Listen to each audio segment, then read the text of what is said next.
बिहार पर्यटन नीति 2023 को कैबिनेट की मंजूरी। अगले 5 साल में 10,000 करोड़ का होगा निवेश। युवाओं को मिलेगा रोजगार।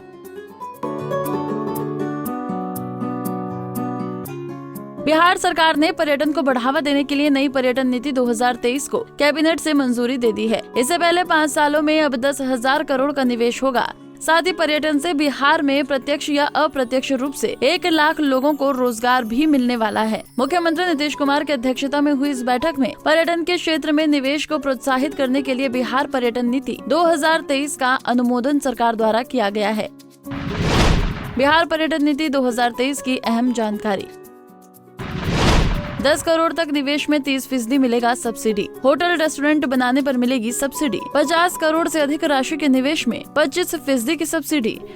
पर्यटकों को बेहतर सुविधा देने की होगी गारंटी। गाइड के रूप में मिलेगा बड़ा रोजगार। हर गाइड को 5,000 रूपए का मिलेगा वेतन। अगले 5 साल में पर्यटन में 1 लाख रोजगार देने की तैयारी। विभाग के पर्यटन सचिव अभय कुमार ने ये जानकारी दी है। देखिए, आज बहुत ही महत्वपूर्ण दिन है पर्यटन विभाग के लिए। आज मंत्रिमंडल की बैठक में हम लोगों की बिहार पर्यटन की नीति निर्धारण हुआ है। नई टूरिज्म की पॉलिसी आई है बिहार में। इसके फायदे क्या होंगे? पहली बात कि ऐसा हुआ है, लेकिन इसके फायदे क्या होंगे? सब लोग ये सोचते हैं कि इस तरह का बड़ा अगर कोई पॉलिसी डिसीजन हुआ है तो उसका फायदा क्या होगा। तो मैं आपको ये बताना चाहता हूँ कि आज आने वाले दिनों में पर्यटन जो है वो one of the biggest revenue churner है। प्लस यहीं से हमारे आने वाले दिनों में जो नए जॉब्स निकलते हैं, लोग आत्मनिर्भर होकर स्वयं अपने लिए स्वनियोजन के माध्यम से भी जॉब्स क्रिएट इस सेक्टर से हो सकते हैं। इसी चीज को ध्यान में रखते हुए मंत्रिमंडल द्वारा आज ये निर्णय लिया गया है कि बिहार की एक अपनी डेडिकेटेड पॉलिसी होनी चाहिए और इस पॉलिसी के माध्यम से जितने भी टूरिज्म के स्टेक होल्डर्स हैं, चाहे वो हमारे होटलियर्स हों, चाहे वो हमारे टूर ऑपरेटर्स हों, चाहे हमारे गाइड्स हों, सब लोगों को इसके अंदर उनका ध्यान रखा गया और ये कोशिश की गई है कि एक फॉरवर्ड लुकिंग पॉलिसी, एक अच्छी पॉलिसी जिसके माध्यम से टूरिज्म सेक्टर को एक नया पुश मिलेगा। हम लोग टूरिज्म के क्षेत्र में नई नई योजनाएं ला पाएंगे इस पॉलिसी के माध्यम से। तो मैं आपको मुख्य अवयव बताना चाहता हूं इस पॉलिसी के क्या हैं। सबसे पहला जो अवयव है कि कोई भी व्यक्ति आज की तारीख में अगर टूरिज्म के सेक्टर में प्रोजेक्ट लाना चाहता है, यानी कि वो नया होटल बनाना चाहता है, रिसोर्ट बनाना चाहता है, कोई थीम बेस्ड अपना रेस्टोरेंट बनाना चाहता है, कोई एंटरटेनमेंट जोन बनाना चाहता है, एडवेंचर पार्क बनाना चाहता है, कोई भी चीज जिसके माध्यम से पर्यटन को फायदा मिले, ये हमने अनेक्स्चर में सारी एक्टिविटीज को एक एक करके बिल्कुल हम लोगों ने स्पेसिफाई किया ये कौन सी एक्टिविटीज होंगी। अगर इस क्षेत्र में कोई भी निवेश करेगा तो हमने इसमें इस तरह की व्यवस्था रखी है कि या तो आप हमसे कैपिटल सब्सिडी यानी पूंजीगत आप सब्सिडी हमसे ले सकते हैं, या अगर आप स्वयं प्रोजेक्ट को करना चाहते हैं तो इंटरेस्ट की जो राशि आएगी उस इंटरेस्ट का सबवेंशन हमारे माध्यम से ले सकते हैं। इसके अंदर ध्यान देने योग्य है कि जो ये राशि होगी ये कितनी होगी, सबसे इंपॉर्टेंट ये होता है। तो हम लोगों ने कंट्री के बेस्ट के रूप में इसको लिया है, जिसमें कि अगर 10 करोड़ तक के प्रोजेक्ट हैं तो हम 30% तक का कैपिटल सब्सिडी देंगे। ये बहुत ही इंपॉर्टेंट है। उससे बड़े जो प्रोजेक्ट होंगे उसके अंदर हम लोगों ने 25% तक की कैपिटल सब्सिडी का प्रोविजन किया है। कुछ और प्रमुख बातें हैं जो मैं आप सबके समक्ष रखना चाहता हूं कि इस कैपिटल सब्सिडी के अलावा अगर हम आगे चलें तो किस तरह के फायदे और मिलेंगे। इसमें जिस तरह जैसे कि अगर इस टूरिज्म प्रोजेक्ट के लिए उनको जमीन अपना रजिस्ट्री कराना है, उसके शुल्क पे छूट होगी, वो रिम्बर्स किया जाएगा उस राशि को। जब वो अपना प्रोजेक्ट चला रहे होंगे, एक बहुत इंपॉर्टेंट है जीएसटी का भार, स्टेट जीएसटी का भार आता है, उसको हम लोग 80% ऑफ दैट एसजीएसटी भार वो हम लोग उसमें छूट देंगे।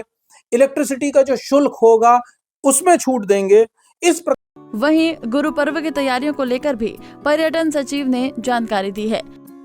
आज ही मुख्य सचिव महोदय के स्तर पर गुरु पर्व से संबंधित बैठक हुई है, जिसमें सबसे इम्पोर्टेंट हमारे गुरुद्वारा प्रबंधक कमेटी के सभी सदस्य उपलब्ध थे वहाँ पे। उसके अलावा विभिन्न विभाग, चाहे वो हमारा अर्बन डेवलपमेंट डिपार्टमेंट हो, चाहे वो होम डिपार्टमेंट हो, चाहे स्वास्थ्य विभाग हो, चाहे डिस्ट्रिक्ट एडमिनिस्ट्रेशन हो, यानी कि हमारे डीएम साहब, एसएसपी साहब, सभी लोग वहाँ पे मौजूद थे। और जितनी भी आवश्यकताएं, जितनी भी ज़रूरतें बताई गई गुरुद्वारा प्रबंधक कमेटी के ऊपर द्वारा, उन सभी के ऊपर कार्य करने का आज निर्णय लिया गया है। कार्य ऑलरेडी स्टार्ट हो गया है। और एक और आपको अच्छी बात आपको पता चली कि देखिए जो हमारा ये गुरु पर्व है 14 तारीख से 17 तारीख के बीच में मनाया जाएगा, और 17 तारीख हमारा मेन डेट है जिसमें हमारे गुरु गोविंद सिंह जी का जो बर्थडे है। और लेकिन संगत आज अगर आप जाएंगे तो आज भी इतनी बड़ी संख्या में लोग आए हुए हैं, और मुझे बताते बड़ी खुशी होती है कि दिल्ली एयरपोर्ट पे अगर आप जाएंगे, कहीं भी अगर आप देखेंगे तो बड़ी संख्या में लोग हमारे पास आ रहे हैं। उनकी बेसिक सुविधाओं के आवासन के लिए जो लोग अपनी सुविधाओं में रहते हैं वो तो रहते ही हैं। माननीय मुख्यमंत्री जी की पहल पे जो हमारा माल सलामी, जो ओपी शाह माल सलामी, जो हमारा रेजिडेंशियल प्लेस जो हम लोगों ने क्रिएट किया था, देखिए उसमें ऑलरेडी हैंडओवर कर दिया गया है संगत के रहने के लिए।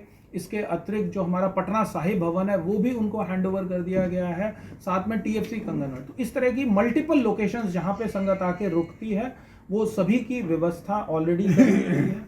इसके साथ ही कुछ प्रमुख मांगे थी जिस पे कार्रवाई की जा रही है, जैसे कि जो हमारा तख्त हरमिंदर साहिब है उसके पहुंचने की दोनों गलियां, उनके रिपेयर वर्क का काम प्रारंभ हो रहा है।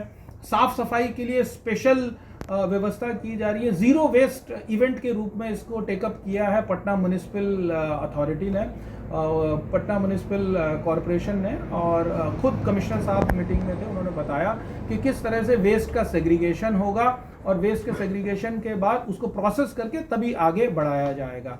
इसके अतिरिक्त अगर मैं बताऊं, स्वास्थ्य विभाग के द्वारा अलग अलग 6 लोकेशंस पे जो अपनी टेम्परेरी हॉस्पिटल की व्यवस्था होती है उसे किया गया है, एम्बुलेंस की व्यवस्था की गई है। उसके साथ ही अलग अलग जगहों पे पार्किंग की व्यवस्था, लोगों को एयरपोर्ट इत्यादि से ले जाने लाने के लिए सहूलियत प्रोवाइड करना। साथ में एक स्पेशल रिक्वेस्ट गुरुद्वारा प्रबंधक कमेटी से आई थी कि जितने भी लोग हमारे पटना आ रहे हैं वो सभी लोग इस बार राजगीर भी जा रहे हैं, क्योंकि जो शीतल कुंड गुरुद्वारा है उसके भी वो दर्शन करना चाहते हैं। साथ ही राजगीर आज की तारीख में हम लोगों का एक बहुत ही अहम टूरिस्ट प्लेस के रूप में भी डेवलप हुआ। तो मुझे बताते हुए बहुत ही हर्ष हो रहा है कि बड़ी संख्या में लोग आ रहे हैं, और हम लोग इस बार का गुरु पर्व भी हर बार की तरह अच्छे से मनाएंगे। ज़्यादा से ज़्यादा लोग आएंगे और हम लोग बेस्ट सहूलियत उनको देने की कोशिश करेंगे। बता दें कि पर्यटन विभाग का अनुमान है कि नई नीति 10,000 करोड़ रुपए का निवेश लाएगी। पर्यटन नीति 2023 में आम लोगों से लेकर निवेशकों के लिए कई प्रावधान किए गए हैं। पंजाब केसरी टीवी के लिए पटना से अभिषेक कुमार सिंह की रिपोर्ट। हमसे जुड़े रहने के लिए हमारे YouTube चैनल को सब्सक्राइब करें और नई वीडियो की नोटिफिकेशन के लिए बेल आइकॉन को दबाएं।